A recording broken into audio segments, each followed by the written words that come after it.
My name's Mike Garrow. I'm the Vice President of Operations. In a way, it's a little bit like, if you ever went to the circus when you were a kid, a three-ring circus, right?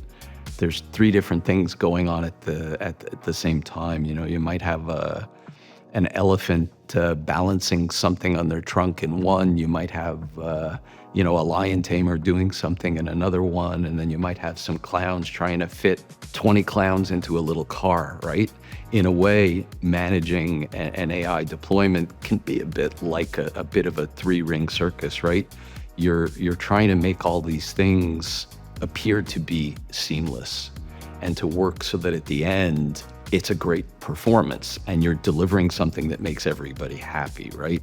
You go to the circus and everybody's like, ooh, ah, and at the end they're all clapping because that was a great performance.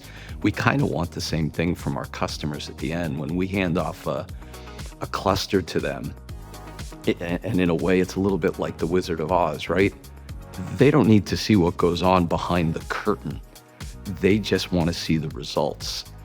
They want to get their cluster, they want to test it, they want to see that the performance is there.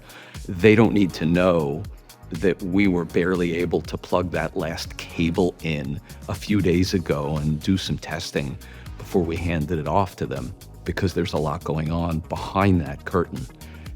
They just get to see the final results, and hopefully it's what makes them smile and makes them happy.